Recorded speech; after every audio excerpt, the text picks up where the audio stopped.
Shalom sahabat Galilea, senang boleh jumpa lagi pada kesempatan ini. Saudara, ada banyak orang masih meragukan bahwa Tuhan itu baik. Dan terkadang kita pun sering mempertanyakan keberadaan dan kebesaran kuasa Allah di tengah penderitaan hidup ini.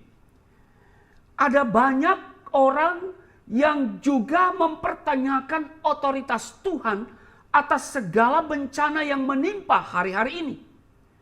Mereka berkata, masih adakah Tuhan?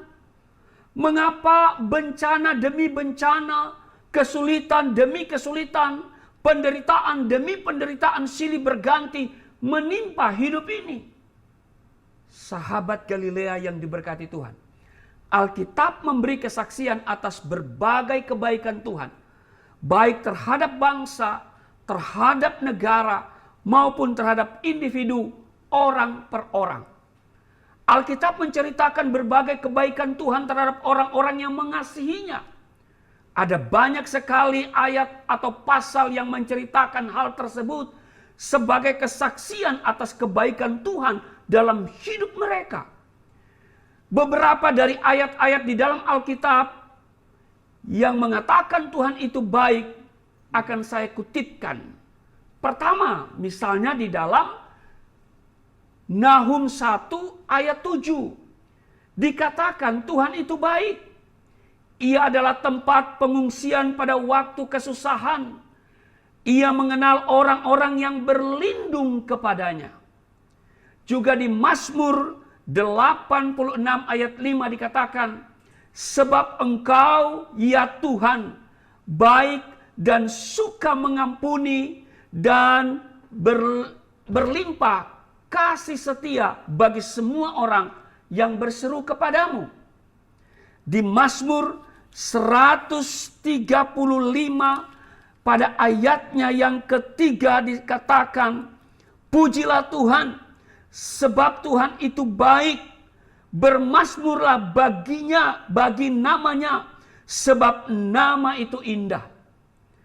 Pertanyaannya adalah, mengapa ada sebagian orang merasakan kebaikan Tuhan, sedangkan sebagian lagi tidak merasakan hal tersebut? Saudara, di dalam 3 ayat ya bagian Alkitab yang saya kutip tadi, dikatakan bahwa Tuhan itu baik, namun Ia baik kepada orang yang pertama mengenalnya, yang kedua yang berlindung kepadanya, dan yang ketiga yang mau berseru kepadanya. Nah, tidak semua orang merasakan kasih sayang Tuhan. Tidak semua orang merasakan kebaikan Tuhan karena mereka tidak mau datang kepadanya. Mereka tidak mau berseru dan memohon kepadanya. Karena itu Tuhan Yesus berkata di dalam Matius 7 ayat 7 dan ayat yang ke-8 berkata begini. Mintalah maka akan diberikan kepadamu. Carilah maka kamu akan mendapat.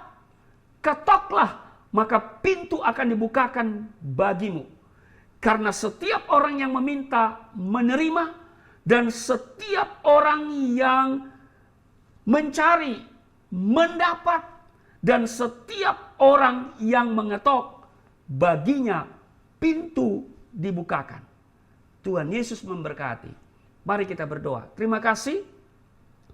Kami diingatkan hari ini bahwa kami harus mengenal Engkau, kami harus berlindung kepadamu, dan kami harus berseru kepadamu, supaya kami akan mengalami mujizat-mujizat Tuhan di sepanjang kehidupan kami.